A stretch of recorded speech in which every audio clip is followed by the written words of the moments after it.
Nyamuk. Mungkin kita mengenal hewan ini adalah penghisap darah dan pengganggu tidur lelap kita.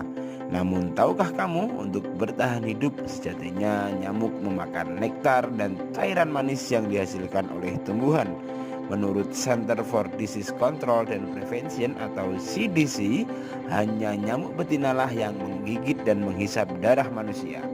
Meskipun hal itu dilakukan nyamuk bukan untuk memenuhi kebutuhannya dalam bertahan hidup, namun nyamuk betina harus menghisap darah manusia demi kelangsungan spesiesnya.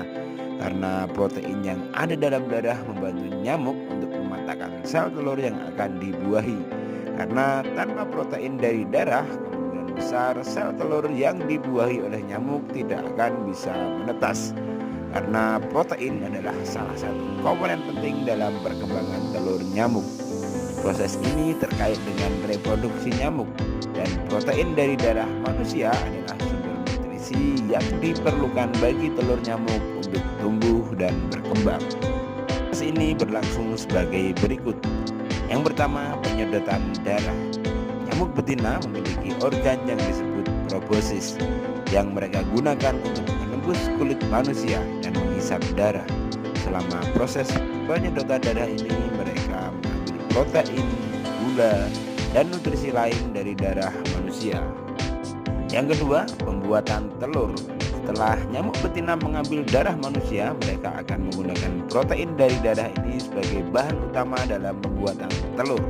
Protein yang diambil akan digunakan untuk memperkuat dan mematangkan telur. Yang ketiga adalah oositogenesis. Protein dari darah digunakan dalam proses oositogenesis, yaitu pembentukan oosit atau sel telur di dalam tubuh nyamuk betina. Oosit ini kemudian akan berkembang menjadi telur yang siap untuk dikeluarkan. Yang keempat adalah fungsi nutrisi. Selain protein, darah manusia juga memberikan nutrisi lain yang penting bagi perkembangan telur nyamuk seperti gula dan asam amino.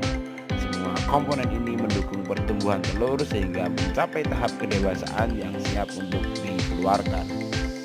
Ketika telur telah matang, nyamuk betina akan meletakkannya di tempat yang sesuai seperti dalam air atau lingkungan yang cocok untuk perkembangan larva nyamuk.